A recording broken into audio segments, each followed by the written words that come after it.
शब्द गुरु सबका बंदी छोड़ परमात्मा है। उस शब्द गुरु की शरण में रहना और किसी देही गुरु पे आस मत लगाना। मैं बार बार यही समझा रहा हूं। देही गुरु जहां तक तुम्हारी मदद करता है अच्छी बात है, लेकिन शब्द गुरु तुम्हारे सदा अंग संग है। किसी भी हाल में वो तुम्हें छोड़ता नहीं है।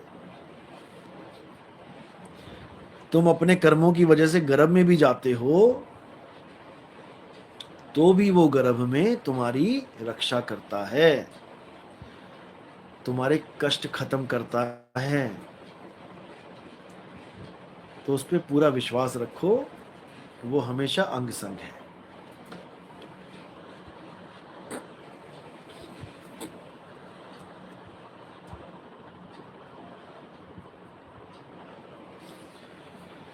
मूल ज्ञान की चर्चा मूर्ति पूजा करने वाले लोग समझ नहीं सक रहे। बीज डाल दिया है, अच्छी बात है, बीज डाल दिया आपने।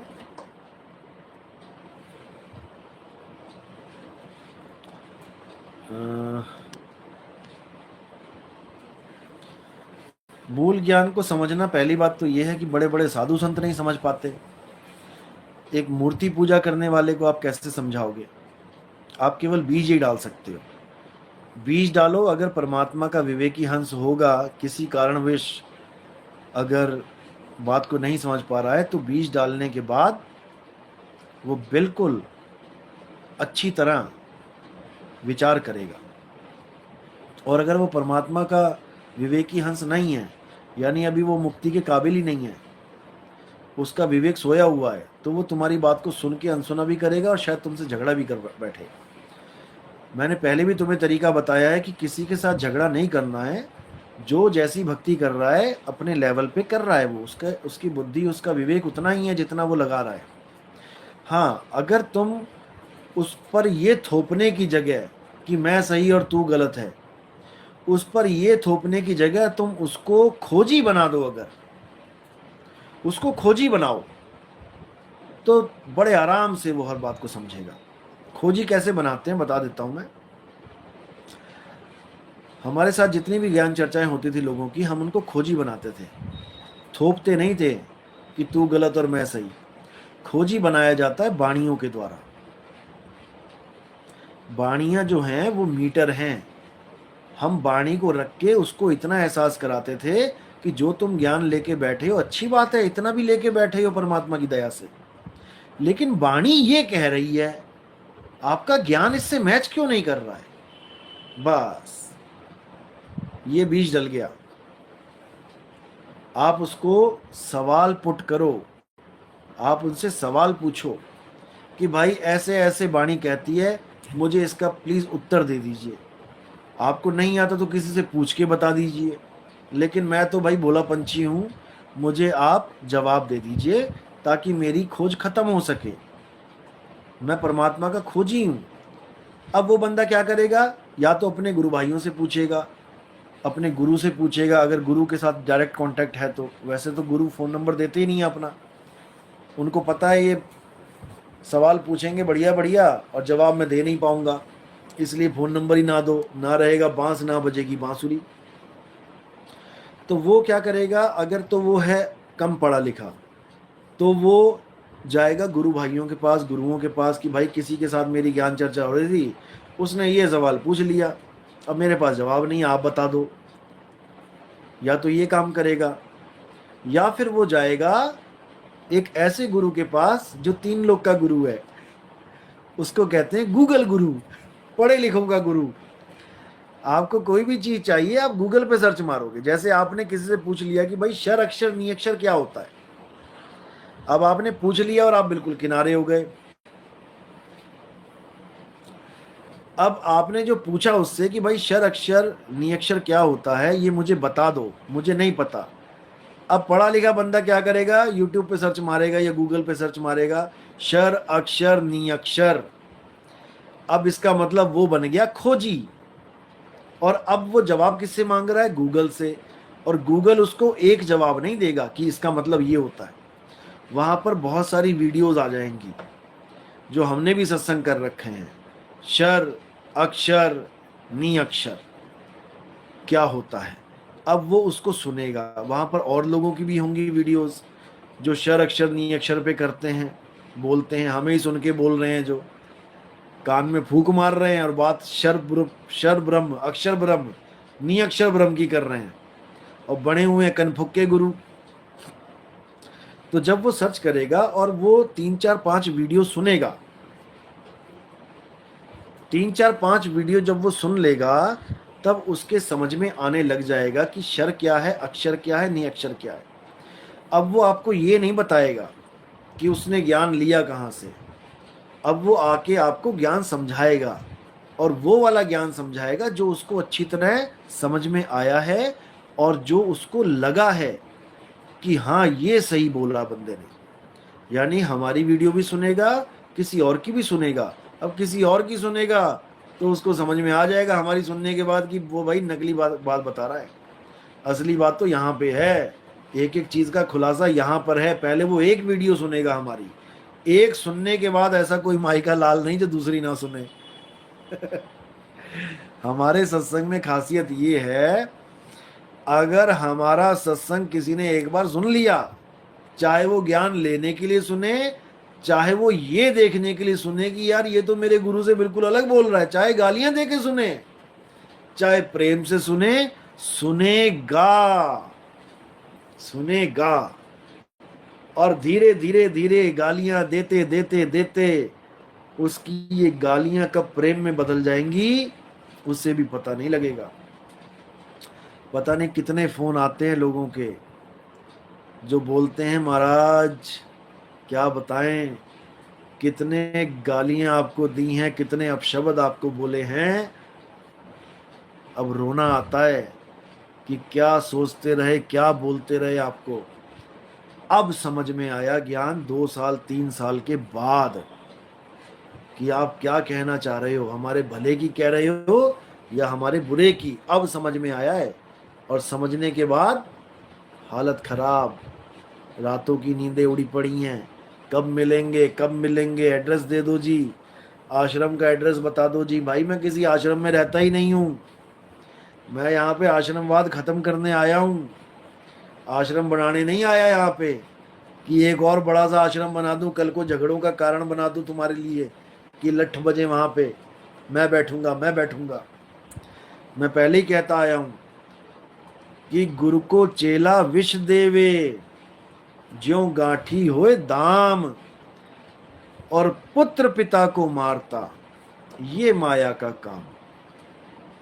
ये जितने भी विवाद चलते हैं, झगड़े चलते हैं आश्रमों पे, भाई ये माया के झगड़े हैं। एक झोपड़ी बनाता गुरु और उस झोपड़ी में रहता सारी उम्र। एक चेला ना मिलता उसे जो ये कहता गुरुजी मैं आपकी जगह आपकी झोपड़ी में रहूंगा। एक भी चेला ना मिलता उसको ऐसा जो कहता कि भाई मैं आपकी गद्दी पे बैठूंगा। ये सब माया का खेल है। आश्रम बने हुए हैं, सेजें सजी हुई हैं, एसी लगे हुए हैं, बिल्डिंगें बनी हुई हैं, हॉट वाटर कोल्ड वाटर का सिस्टम लगा हुआ है, तो भैया कौन ना बैठना चाहेगा वहां पे। अपने घर में इतनी सुविधाएं नहीं होती हैं, घर में तो तुम्हें घर की मुर्गी दाल बराबर, और वहां पर गुरुजी गुरुजी। तो भाई ये गुरुजी वाला खेल अब खत्म कर देना है। गुरु के पास क्यों जाते हैं? ज्ञान के लिए। जब तुम्हें ज्ञान ही मिल गया घर बैठे, और तुम्हें भेद भी पता लग गया कि बाकी गुरु हमें उलझा रहे हैं, तो कौन जाएगा वहां पे? जो कृष्ण जी के पंथ वाले गुरु हैं वो कृष्ण जी के स्वरूप को नहीं जानते, एक शरीर को कृष्ण मान के बैठे हुए हैं, और तुम्हें भी मनवा रहे हैं। और तुम्हें समझ में आ गया कि हे अर्जुन, ना मैं और ना तू शरीर है, तो तुम क्यों जाओगे वहां पे? ये बताओ। तुम्हें आत्मा से मतलब होना चाहिए, आत्म ज्ञान से मतलब होना चाहिए। तो जब ये ज्ञान समझ में आ जाएगा, फिर तुम कहां जाओगे?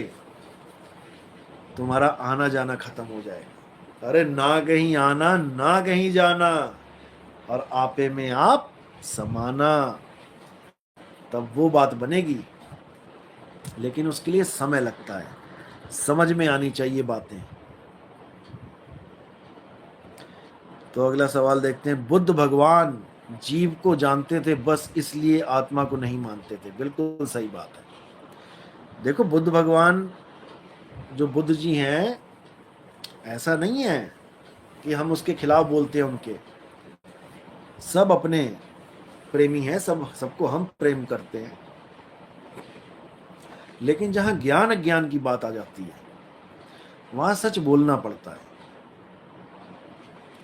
बुद्ध जी को आत्मज्ञान क्यों नहीं हुआ था? इसके पीछे कारण है। कारण ये है कि उनको जितने भी गुरु मिले, भाई, या तो उनको आप भगवान कह रहे, तो भगवान तो परम ज्ञानी होता है, उसको तो किसी गुरु की जरूरत ही नहीं होती। अगर आप बुद्ध जी को भगवान कह रहे हो, तो उनको ज्ञान संपूर्ण पहले से ही होना चाहिए था। भगवान किसी का गुलाम नहीं होता, किसी का चेला नहीं होता। लेकिन उन्होंने शादी करी, बच्चा पैदा किया और राजवाज में उलझे हुए थे। ये तो माया ने आके उनको वो तीनों चित्र दिखाए, बीमार का, बूढ़े का और मृत्यु का। तब उनको बोध हुआ कि मैं कहाँ फंसा पड़ा हूँ, भोग विलास में। यानी वहां पे उनको ज्ञान हो रहा है। इसका मतलब पहले ज्ञान नहीं था, नहीं तो पैदा होते ही सुखदेव ऋषि की तरह भागे होते जंगल की तरफ। सुखदेव ऋषि तो पैदा होते ही भागे जंगल की तरफ, क्योंकि उनको दुनिया में आने से पहले ही पता था कि भाई ये भोग विलास अपने मतलब की चीज नहीं है। लेकिन महात्मा बुद्ध तो शादी करके बच्चा भी हो गया था उनका, तब तक ना समझ में आया कि कहां फंसा हूं मैं। और जब वो गए भी मोह भंग करके, तो उसको मोह भंग भी नहीं कह सकते, क्योंकि अपनी बीवी अपने बच्चे को सोता हुआ छोड़ के गए। सोता हुआ इसलिए छोड़ के गए क्योंकि सोते हुए छोड़ के जाना आसान होता है। कोई सो रहा है, तुम छोड़ के चले जाओ। अब कोई जाग रहा है और पापा पापा कर रहा है, एजी कर रही है, तुम छोड़ के चले जाओगे क्या? तुम्हारा मोह जाग जाएगा, तुम अपने बच्चे को नहीं छोड़ पाओगे। रोते हुए हालत खराब हो जाएगी छोड़ते छोड़ते उसको। तो इसलिए सोता हुआ छोड़ के गए उनको। अब सोता हुआ छोड़ के गए, यानी जीव जब उठेंगे, बेटा उठेगा, माँ उठेगी उसकी, तो कितना दुखी होगी। सोचो, तुम्हें कोई तुम्हारे साथ 7 जन्मों की, तुम्हारे साथ रहने की कसम खा के शादी करे और तुम्हें सोता हुआ छोड़ के चला जाए, तुम क्या कहोगे? तुम यही कहोगे, अरे तूने जाना ही था, मुझे बता के तो जाता, मैं कौन सा रोकती। परमात्मा के लिए जाना चाहता है, मैं क्यों रोकूं, अच्छी बात है। इसीलिए जीवों को दुख दिया है, इसीलिए उनको सतगुरु नहीं मिले। गुरु तो मिले उन्हें, और गुरुओं से साधना भी ली, साधना करी भी, लेकिन जो उनको आनंद चाहिए था, जो उनको एक आत्म संतुष्टि चाहिए थी, वो उनको नहीं मिली। इसलिए उन्होंने उन गुरुओं को भी रिजेक्ट मार के वो आगे बढ़ गए। और आगे जाके उन्होंने मनमुखी साधना शुरू करी। उन्होंने भोजन ही त्याग दिया।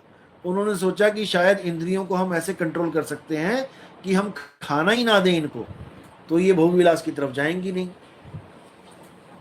मन दौड़ेगा नहीं। लेकिन वो फॉर्मूला भी फेल हो गया।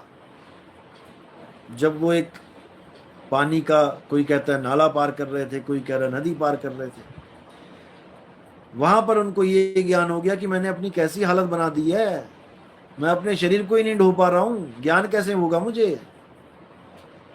तब एक औरत आई और उसने खीर का, कहते हैं, कटोरा दिया खाने के लिए, कोई कहता फल दिया।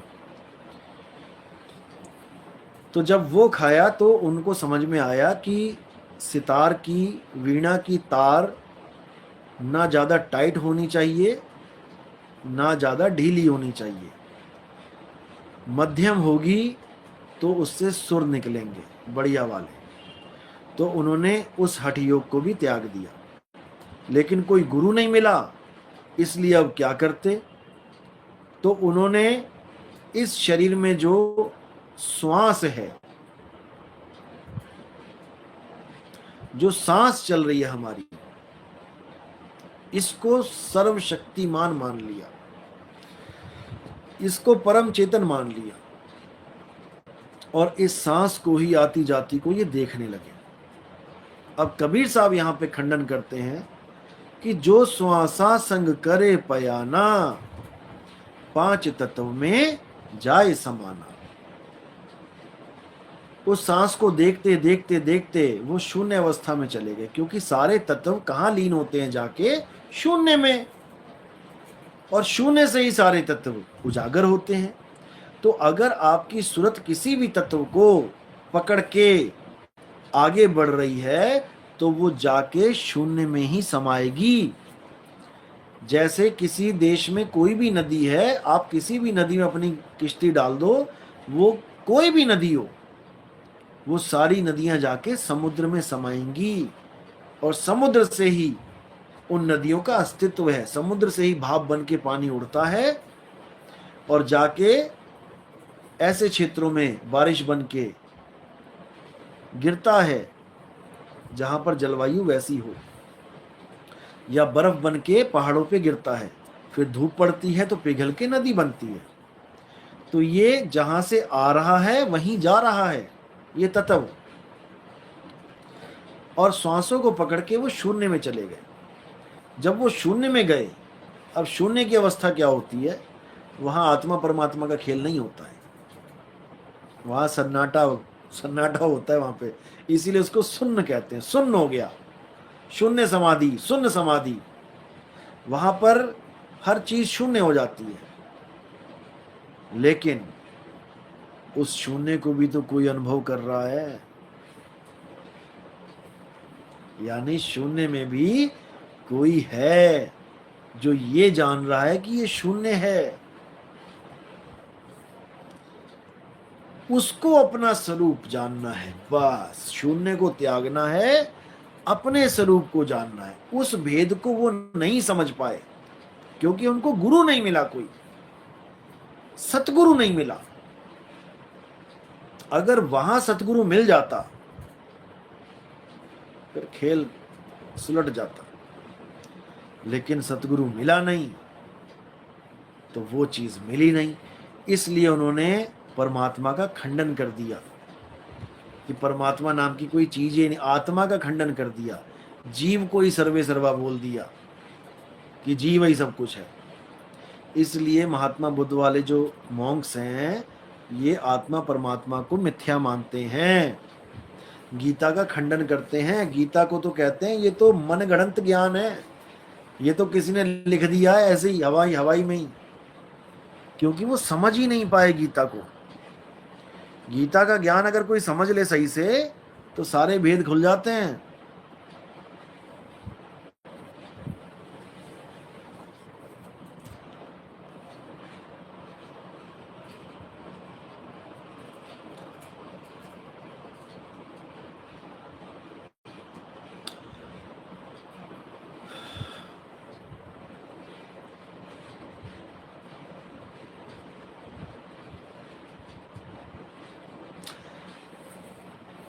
एक ऋषि जी का मैसेज आया है, सत साहिब यानी कि 12वें पंथ के शिष्यों के लिए बोल रहे हैं।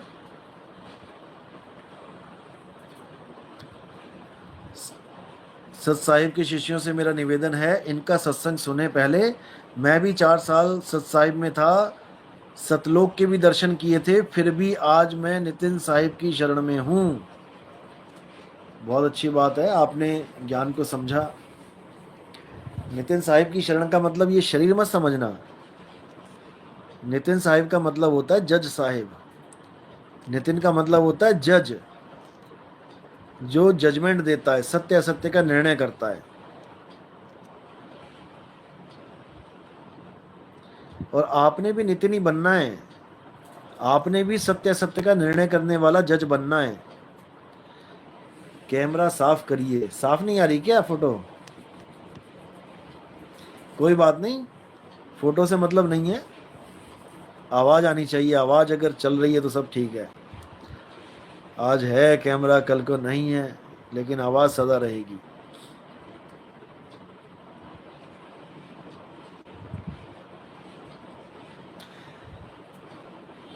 गलत काम करने पर अंदर से आवाज आती है मत कर, क्या वही आत्मदेव है? वो तो एक मैसेज आ रहा है आपके पास आत्मदेव का। हर गलत काम करने पे आवाज आती है, वो आत्मा की ही आवाज है। और जो अंदर से आवाज आती है कि अरे चल कोई नहीं, कुछ नहीं होता, वो भी आवाज अंदर से ही आ रही है, लेकिन वो काल की है, क्योंकि दोनों आवाजें हमारे साथ चलती हैं। तेरा साईं तुझ में है, दुश्मन भी तुझ माही।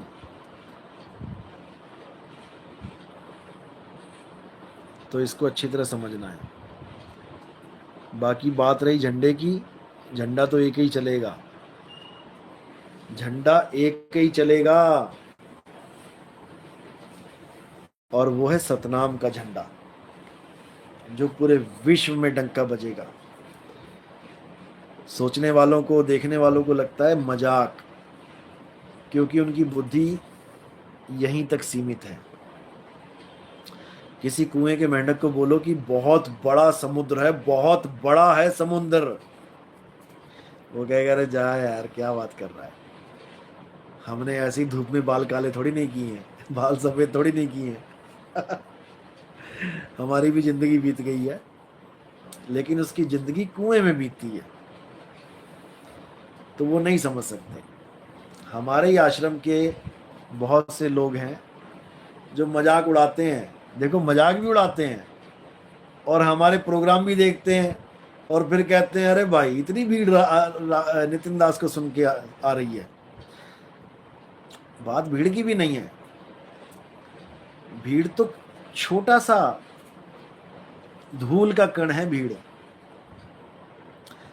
बात है घर घर होगा बोध विचारा। भीड़ तो मेलों में लग जाती है, लेकिन घर घर में मेला थोड़ी नहीं होता है। घर घर होगा बोध विचारा, घर घर। अब लगा लो कितने घर हैं, एक भी घर नहीं छूटेगा, एक भी घर। बोध विचार तो होगा, लेकिन कितने जागेंगे, कितने बहुत से भगत हैं, ओशो जी को मानने वाले भी हैं और अन्य भी हैं। तो आज के सत्संग में कुछ सवाल जवाब भी होंगे, लेकिन